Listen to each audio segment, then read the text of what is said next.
Alors, à mon tour, je remercie le bureau de la MAPAT et les laboratoires AstraZeneca de m'avoir convié à vous rejoindre sur ce congrès qui s'avère un vrai succès scientifique et organisationnel. Je remercie le Dr Lotfi et Dr Tpahi spécialement qui étaient le contact. Et je félicite les conférenciers de ce matin de la séance cancer qui ont fait des présentations de très haut niveau scientifique. Et je passe à la présentation d'oncologie. Alors, je suis Dr Aït Lahesh, je suis oncologue médicale à Casablanca et on va discuter du cancer bronchique non de la petite cellule et on passe directement au vif du sujet. Alors, comme vous le savez très bien, le cancer bronchique est un problème de santé publique. Ça a été largement débattu ce matin, de par la fréquence, c'est le premier cancer dans le monde, et de par la morbimortalité qui est très lourde et qui engendre un handicap socio-économique. Donc, je disais que c'était un réel problème de santé publique de sa part de la fréquence, du tabagisme, mais aussi de la morbimortalité qui est très lourde et l'handicap socio-économique qu'elle engendre. Ceci est aussi dû au plafonnement des thérapeutiques dont on dispose. C'est-à-dire, malgré les thérapeutiques qu'on a, on est vraiment plafonné avec les anticancéreux conventionnels. On gagne certes en survie, mais ce n'est pas assez. Et je reviens à la présentation du dépistage de ce matin qui était particulièrement intéressante. Sur ces courbes-là, on voit la différence des survies des patients entre les premiers stades où on est autour de 90% de survie à 2 ans. Et quand on passe au stade métastatique, la survie elle est réduite à 10% à 2 ans. Et regardez bien, on est à 0% de survie à 5 ans pour les stades métastatiques. Ce qui témoigne de la grosse mortalité du cancer du poumon métastatique. Donc, je vous relate un petit peu l'histoire du développement du traitement en oncologie dans le cancer pulmonaire dans la petite cellule. Donc, initialement, bien sûr, c'était les best supportive care, les meilleurs soins de support. Et les premiers traitements, c'était la chimiothérapie. Il y avait la chimiothérapie en mono, après les doublés de chimiothérapie à base de platine. C'est vrai que le bénéfice, il est modeste, mais il y a un réel bénéfice quand même d'administrer de la chimiothérapie à ces patients. Alors, vous regardez ici la différence entre les deux courbes. On a une réduction de risque de décès qui est autour de 30% en utilisant de la chimiothérapie conventionnelle. Après, on a essayé de s'améliorer en essayant d'affiner nos diagnostics et affiner nos traitements. Et c'est là que commence la ségrégation dans le traitement entre le cancer pulmonaire dans la petite cellule épidermoïde et non épidermoïde. Et on a essayé de mettre des traitements spécifiques et de l'adjonction du pemetrexed, qui est une chimiothérapie qu'on administre généralement au cancer pulmonaire dans la petite cellule non épidermoïde. Et on arrive à 11 mois de survie. C'est la première fois qu'on effleure la barrière de 1 an. On était généralement autour de 8 mois avec la chimiothérapie conventionnelle jusqu'au moment de l'adjonction du pemetrexed. Puis, par la suite, il y a eu l'étape des anti-angiogéniques. Les anti-angiogéniques, je rappelle, c'est des thérapies ciblées qui visent l'environnement vasculaire ou angiogénique. Ça réduit l'approvisionnement de la tumeur en sang. Donc la réduction de cette vascularisation augmenterait l'efficacité de la chimiothérapie pour permettre d'avoir une meilleure réponse à cette chimio. Alors la majorité des études, ils ont montré un bénéfice de l'adjonction de cette anti-angiogénique et là on arrive à des survies autour de 13 mois, 12 mois. Donc on a dépassé cette barrière de 1 an par laquelle on a été fixé avec les chimios conventionnels. Mais les vrais progrès et les réels progrès ne viennent pas de la chimiothérapie, à vrai dire. Ils viennent essentiellement de la recherche moléculaire, de la reclassification des carcinomes bronchiques non la petite cellule en fonction de classifications moléculaires qui permettent de retrouver certaines mutations pour lesquelles on va driver le traitement avec ces mutations-là. Puis le deuxième progrès, qui est la révolution en oncologie médicale de façon générale, mais surtout dans les cancers pulmonaires, c'est l'identification d'une caractéristique de la cellule cancéreuse, c'est sa capacité à échapper au système immunitaire. Cette capacité lui permet de progresser et d'évoluer. Le fait de trouver des mécanismes de restaurer le système immunitaire a permis une grande avancée dans le traitement du cancer. Et donc, comme vous voyez ici, on a une évolution chronologique dans le temps. On était dans le cancer bronchique non la petite cellule vers les années 2000-2006. On est passé à épidermoïde, non épidermoïde, cette ségrégation qui a permis initialement de traiter en fonction de l'histologie. Et puis, à partir de 2010, c'est là qu'on a eu l'identification de la mutation GFR. C'était la première mutation identifiée qui montrait un bénéfice thérapeutique. Et puis, toute l'avalanche entre 2011 et 2021 à ce jour, de nouvelles mutations à chaque fois qui sont découvertes, de nouveaux traitements à chaque fois qu'ils sont administrés, et bien évidemment, l'immunothérapie, la grande évolution en oncologie médicale. Donc, on va commencer, on va essayer de scinder en tumeur, enfin, en cancer non à petites cellules avec un driver oncogénique et sans driver oncogénique, c'est-à-dire avec mutation et sans mutation. Si on prend chaque mutation à elle seule, on est dans une petite proportion de cancers pulmonaires non à petites cellules qui sont mutés. Mais si on prend l'ensemble des mutations, on est autour de 15 à 20% de patients qui sont mutés, qui est quand même une population considérable. Aujourd'hui, on ne cherche plus que la mutation EGFR, il faut chercher une multitude de mutations, ALK, ROS1, HER2, NTRK, il y a une plénitude de mutations qu'on pourrait éventuellement chercher pour un objectif thérapeutique et une amélioration de survie. Et comme vous voyez sur ce diagramme-là, aujourd'hui, le traitement du cancer non à petites cellules avec driver oncogénique, c'est un traitement à la carte. Et ça, c'est les recommandations de l'ESMO, de la Société européenne d'oncologie médicale, où on a vraiment à chaque mutation un traitement en face. Le GFR, l'ALK, le ROS1, le BRAF, le RET, toute mutation, elle a un traitement en face. C'est comme si on est devant un menu et on a la mutation, on a un traitement. C'était un rêve pendant plusieurs années en oncologie et le rêve, il commence à se réaliser. On va faire en premier un focus sur le GFR. Comme j'ai dit, c'est la première mutation qui a été identifiée. Et je vous relate un petit peu l'histoire, qui est parmi les plus belles histoires en oncologie. Les premières études avec l'erlotinib et le gefitinib, on ne va pas dire qu'elles étaient négatives, mais on va dire qu'elles étaient contradictoires. C'est-à-dire une étude qui était positive, l'autre qui était négative. Ça n'a pas vraiment bouleversé l'histoire dans un premier temps, parce que tout simplement, il y avait tous les patients dedans. Il n'y avait aucun biomarqueur, il n'y avait aucune piste. On a retrouvé des médicaments, on a administré à des patients, c'était généralement des populations asiatiques. Et après, c'est rétrospectivement qu'on a commencé à chercher et qu'on a identifié en premier que les femmes et les non-tabagiques tiraient plus bénéfice des médicaments anti-EGFR. Et c'est l'analyse biomoléculaire et le séquençage qui a permis d'identifier une mutation, la mutation EGFR activatrice, sur laquelle il y a plusieurs sites, exons 18, 19, 20 et 21. Il peut y avoir des mutations. Et les patients qui sont mutés, c'est eux qui présentent le meilleur bénéfice de ces traitements. Alors, un petit mot sur le récepteur de l'EGFR. C'est un récepteur transmembranaire avec une partie extramembranaire sur laquelle il se fixe le ligand, une partie transmembranaire avec un domaine tyrosine kinase, j'insiste sur ce domaine, et une partie intracellulaire qui permet la phosphorylation et l'engagement dans la cascade de signalisation intracellulaire. Il se trouve que chez les patients qui ont un EGFR muté, il y a une modification conformationnelle du récepteur. Cette modification, elle entraîne une augmentation de son activité, et d'où une activation des voies des MAP kinases et des voies du mTOR en aval. Cette mutation, elle est plus fréquente dans la population asiatique, à peu près dans les 50%.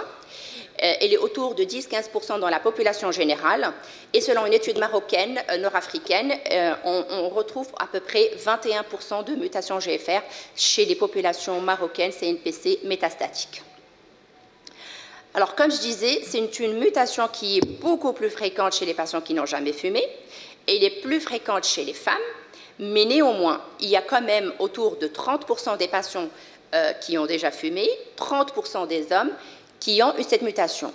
Alors, si on ne teste que les femmes et les fumeuses, et les femmes non fumeuses, on laisse passer 57% des mutations.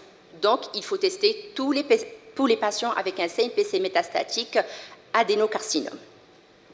Et donc, selon les recommandations internationales, bien sûr, il faut tester les adénocarcinomes, les grandes cellules et les cancers non à petites cellules sans autre spécificité. On peut rajouter à cette population les épidermoïdes, femmes qui n'ont jamais fumé, chez lesquelles on peut occasionnellement trouver des mutations. Alors, comment agissent ces nouveaux médicaments, ces petites molécules intelligentes qui inhibent ces récepteurs tyrosine kinase qui sont les anti-EGFR? Donc, dans la cascade normale, on a le ligand qui se fixe. Après la fixation du ligand, on a l'activation de la cascade. Là, ce que vous voyez en bleu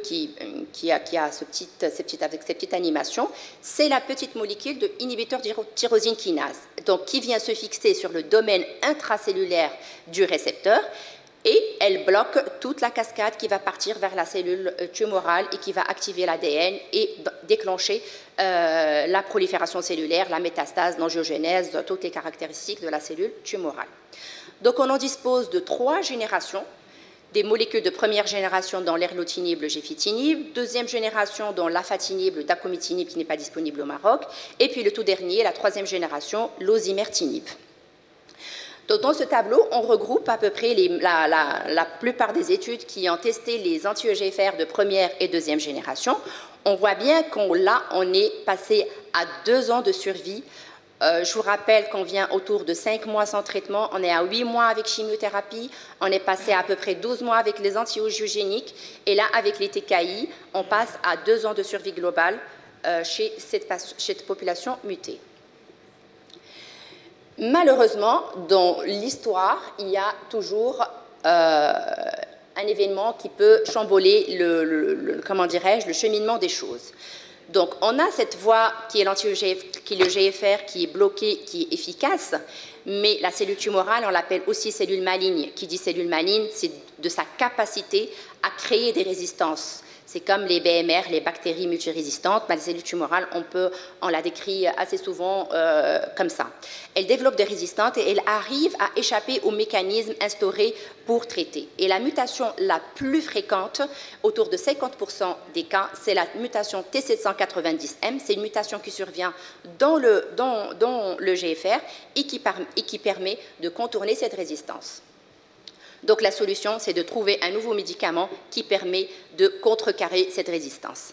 C'est l'osimertinib, c'est un anti-EGFR de 3e génération qui active également sur cette nouvelle mutation qui s'est déclarée, qui a été identifiée après les premières études.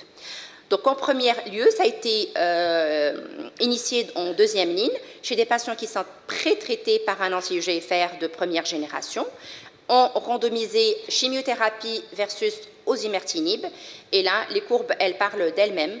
On a un réel bénéfice de traiter en 2e ligne par l'osimertinib au lieu de la chimiothérapie, avec une survie sans progression qui passe de 4 mois à 10 mois. Et une réduction du risque de décès avec un hasard de ratio de 0,3, soit une réduction de risque de progression de 70%. Ça a tellement bien marché en 2e ligne qu'on est passé à la 1re ligne, et c'est l'étude FLORA, qui, chez des patients qui sont mutés EGFR, on randomise un TKI. J'apporte votre attention que ça a été comparé à un TKI de première génération, qui est déjà un médicament qui marche très bien, avec lequel on arrive déjà à 2 ans de survie, qui a été comparé à l'osimertinib, et on a encore un bénéfice qui est encore plus important, avec 1 an et demi de survie sans progression versus 1 an à peu près, et on dépasse la survie, elle dépasse les 3 ans. On est à 38 mois de survie, et je rappelle qu'on se compare à un anti-EGFR qui marche déjà très bien. Avec un profil de toxicité qui est tout à fait gérable, c'est le profil des anti-EGFR, vu qu'il y a des récepteurs cutanés et digestifs dans notre corps de l'EGFR. Donc on a de la digestif, de la toxicité cutanée, qui sont généralement gérables avec des traitements symptomatiques et avec des réductions des doses adaptées. Est-ce qu'on peut faire mieux? Oui, on peut faire mieux. Il y a des études qui ont rajouté des anti-angiogéniques au TKI. Ces études ont rajouté de l'erlotinib avec du bevacizumab, et encore une fois, on est à des survies autour de 50 mois. Alors, comment peut-on faire encore mieux? En rajoutant de la chimiothérapie et du TKI. On a 2 traitements qui marchent très bien. Les TKI, ça marche très bien. La chimiothérapie, ça a longtemps bien marché.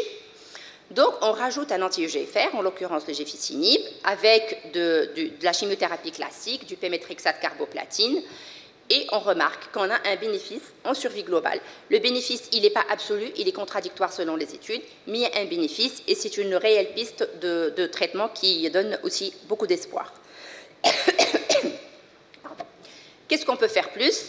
on a des résistances. Ces résistances-là, on appelle ça on-target, off-target, c'est-à-dire des résistances qui viennent du gène EGFR lui-même ou développement d'une résistance sur un autre gène, sur une autre mutation, ou tout simplement une transformation. On revient à la pathologie, à l'histologie, on était sur du CNPC, ça peut se transformer en des carcinomes à petites cellules, ça peut se transformer en autre chose. Merci. Et donc on revient au traitement à la carte. Au cas où on identifie une nouvelle mutation, il y a toujours moyen de chercher des thérapies ciblées qui vont marcher sur cette mutation. Au cas de transformation cellulaire, on passe à des chimiothérapies drivées par l'histologie en rajoutant éventuellement de l'immunothérapie. Mais il y a aussi un concept très particulier et très intéressant qui a émergé avec les anti-EGFR, c'est l'oligoprogression, excusez-moi. C'est l'oligoprogression et la maladie oligométastatique. C'est-à-dire, si on a un malade qui est sous anti-EGFR, il progresse, il faut évaluer la charge tumorale, il faut évaluer cette progression. Au cas où un site métastatique unique, maintenant il existe des traitements de radiothérapie stéréotaxique qui s'appellent de la radiochirurgie, qui peut contrôler parfaitement le site métastatique unique et ça nous permet de continuer le même traitement et continuer de tirer le bénéfice de notre thérapie systémique. Donc là, vous voyez très bien qu'on vient de très loin et la flèche, elle indique l'évolution de la survie globale. On est passé de quelques mois à une survie qui dépasse les 3 ans. On est autour de 3 ans et demi, 4 ans de survie globale chez des patients cancer pulmonaire métastatique. On parle d'une population qui a été dans le temps condamnée. Vous avez un cancer du poumon, vivez ce que vous pouvez et vous êtes condamné à vie. Donc là, c'était pour les drivers oncogéniques par l'EGFR. Il y en est de la même chose pour les patients ALK transloqués. C'est une mutation qui se trouve autour de chez 2% des patients. Si on rajoute le ROS1, on est autour de 3%. Et là aussi, on a des thérapies ciblées, les anti-ALK et les anti-ROS1, avec en tête de liste le crizotinib qui était la première molécule. Après, il y a eu aussi de deuxième génération, l'alectinib, le brigatinib, le lorlatinib, qu'à chaque fois, on rajoute du bénéfice avec une nouvelle génération de traitements. Et donc là, on est à des survies sans progression qui sont autour de 34 mois. On est presque à 3 ans avec l'alectinib. On est à 29 mois avec le brigatinib. Et là, avec le tout dernier, vous regardez la courbe ici qui s'aplatit, c'est-à-dire on commence à parler de guérir du patient. Je sais que c'est très optimiste, mais cet aspect de courbe qui s'aplatisse, il est très encourageant, c'est-à-dire on arrête de perdre des malades en cours de parcours. Et je reviens sur les recommandations et sur le traitement à la carte, les mutations avec des molécules qui vont avec, ça ressemble de plus en plus à un antibiogramme. Donc ces mutations-là, je vous rappelle que j'ai dit qu'il y en avait plusieurs, il n'y en a pas une seule. En Allemagne, en France, on s'acharne à chercher la majorité des mutations, le GFR, l'ALK, ROS1, BRAF, le KRAS, le MET, le RET, le PD-L1 pour l'immunothérapie. En Espagne, on se contente de l'EGFR, ALK, ROS1 et PD-L1. Au Maroc, on est plutôt en économie, on ressemble plutôt à l'Espagne. Donc les mutations EGFR, ALK, ROS1 et le PD-L1 pour l'immunothérapie, ça devient, comment dirais-je, une carte pour laquelle on n'a pas le droit de traiter un patient qui a un adénocarcinome pulmonaire métastatique sans avoir les statuts mutationnels parce qu'on altère sa survie si on ne traite pas correctement. Après, on passe chez les patients qui n'ont pas de driver oncogénique. Donc c'est vrai que l'histoire des drivers, elle est magnifique, on a des magnifiques survies, mais malheureusement, pas tous les patients, ils ont des mutations, il y en a ceux qui n'en ont pas. Ben, pour ceux qui n'en ont pas, il y a l'opportunité aujourd'hui de l'immunothérapie. Donc je reviens sur la cellule cancéreuse, on connaît tous les caractéristiques d'échappement à l'apoptose, de croissance, de prolifération, d'angiogénèse, de pouvoir métastatique, mais il y a aussi cette caractéristique d'échappement au système immunitaire qui a été à l'instar de l'évolution de l'immunothérapie. Je vais essayer de résumer un petit peu comment ça marche l'immunothérapie. Là, on a une cellule dendritique qui présente l'antigène à une cellule lymphocytée. Cette cellule lymphocytée sensibilisée, elle est censée attaquer la cellule tumorale. Ce qui se passe dans une cellule tumorale, réellement, c'est que On a l'activation qui était censée se faire entre le lymphocyte, la cellule dendritique et le lymphocyte T. Il y a un co-signal d'inactivation qui est drivé par la cellule tumorale, qui empêche l'activation via les récepteurs CTLA4 ou via les récepteurs PDL1, PD1. C'est ce co-signal d'inactivation, il empêche la cellule tumorale d'être reconnue par le lymphocyte ou elle inactive le lymphocyte T directement. Donc, dans l'immunothérapie, on ne cible pas la cellule tumorale, mais on cible le micro-environnement de la cellule tumorale, on lève ce frein et on permet de restaurer l'immunité de l'être humain qui va elle-même s'attaquer aux cellules tumorales. En quelque sorte, le médicament, c'est nous. Donc, il y en a plusieurs molécules, principalement celles qui existent au Maroc, le pembrolizumab et l'atezolizumab. Ça cible soit le PD1, soit le PDL1, c'est-à-dire soit le récepteur, soit le ligand. Et l'arrivée de l'immunothérapie a vraiment chamboulé nos standards et a vraiment changé la survie des malades. Ça, c'est les études en deuxième ligne qui montrent un réel bénéfice avec des survies ici à 2 ans en deuxième ligne qui sont autour de 30%. Je rappelle qu'on était à 10% à 2 ans. Et puis, dans l'immunothérapie, on en distingue 2 choses. On y distingue le PDL1, c'est un biomarqueur qu'on identifie en immunohistochimie que par les anapathes. On identifie les plus supérieurs à 50% et les inférieurs à 50%. Donc, chez les patients qui ont des PDL1 à 50%, on peut les dispenser de chimiothérapie. C'est-à-dire, en utilisant l'immunothérapie en LCL, en l'occurrence ici le pembrolizumab versus une chimiothérapie classique en fonction du type histologique, on a un bénéfice de l'immunothérapie en première ligne. Alors là, on est à une survie de 26 mois versus 13 mois. On double la survie globale, en fait, avec la multitude de molécules qui a été utilisée, le cipilimab, l'atezolizumab et le pembrolizumab. On est autour de survie à 2 ans. Et plus le PDL1 est élevé, plus la réponse et plus la survie, elle est intéressante. Ici, c'est les PDL1, les plus de 50%, mais là, on est à 50, à 60, à 90 et plus de 90%. Plus le PDL1 est élevé, plus la réponse va être importante et plus la survie va être plus importante. Et je voudrais surtout attirer votre attention sur ça. Là, les petites barres vertes qu'on a ici, c'est les patients survivants à 2 ans. Et là, vous voyez, on a pratiquement tous les patients qui sont en survie à 2 ans de traitement. Et on est autour à une survie de 80% à 3 ans. Donc, on a 80% de survivants à 3 ans, ce qui est juste jamais vu. Pour les moins de 50%, l'immunothérapie en monothérapie, ça ne marche pas. Il faudrait associer de la chimiothérapie avec.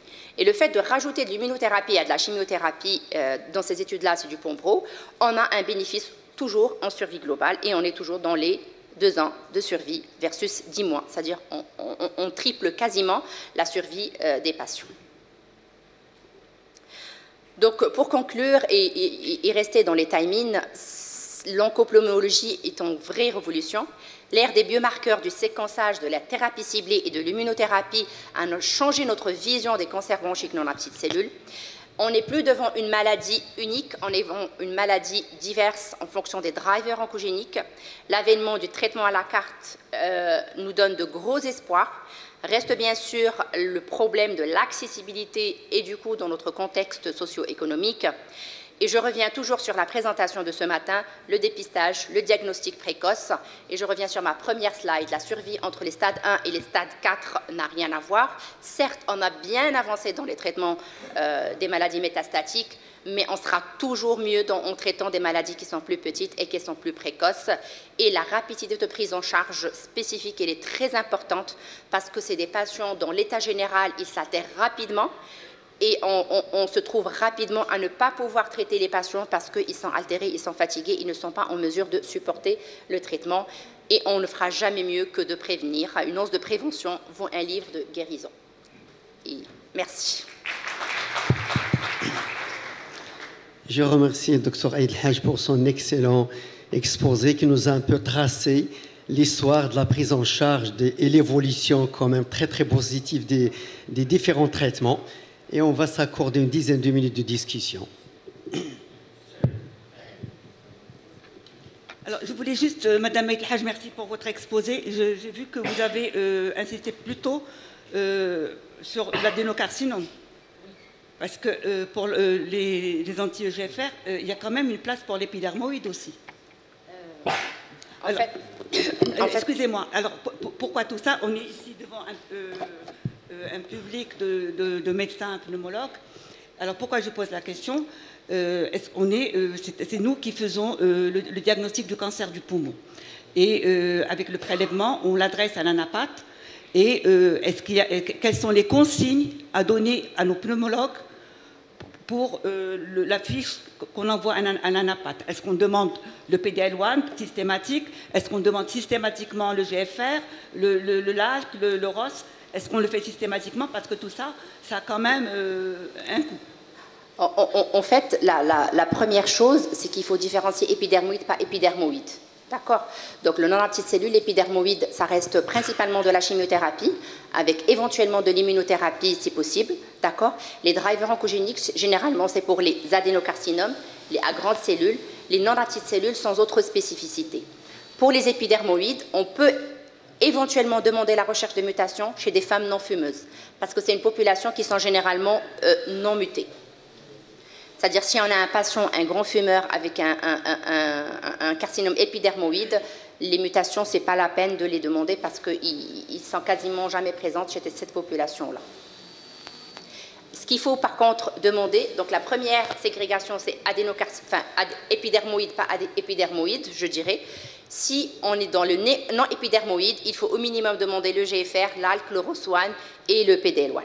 Par contre, le PDL1, il peut être demandé à tout cancer pulmonaire non aptite cellule. C'est bon. Rapidement, s'il vous plaît, pour les anti-EGFR de 3e génération actuellement, est-ce qu'il y a une prise en charge? Parce que pour les premières générations, je sais qu'il y a des prises en charge par la CNOPS, par les assurances. Est-ce que pour les 3e générations, actuellement, au jour d'aujourd'hui, est-ce que la prise en charge est possible? Et sinon, est-ce qu'on a possibilité d'avoir ce qu'on appelle des permissions, si le médecin le demande, au niveau des ATU? Alors, c'est une très bonne réflexion. Le coût, quand même, c'est pas...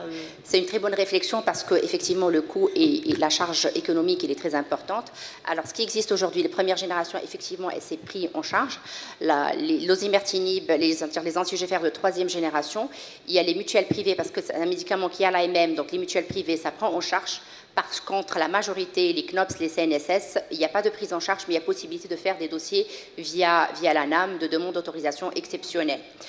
Pour les recherches de mutations, il y a certaines mutations qui sont sponsorisées par des laboratoires et du coup, les patients, on peut leur donner des vouchers pour le faire gratuitement. Le GFR, ça se fait, le PDL1, ça se fait. L'ALK, je sais que c'est en cours, mais pour l'instant, les patients, ils sont censés payer l'ALK et le ROS1. Donc je vous remercie pour, disons, votre présentation, cette discussion. Et pour rester un peu dans les temps, donc on va passer un peu aux pauses pour ne pas griller. Merci. Les organisateurs vous invitent à visiter les posters qui sont au nombre de 190, s'il vous plaît. C'est au fond de la salle à droite. Et on va reprendre à 11h05 taponte pour la belle pathologie interstitielle qui serait très intéressante. Et en même temps, on vous rappelle toujours de vous inscrire pour les ateliers. Merci beaucoup. À tout de suite.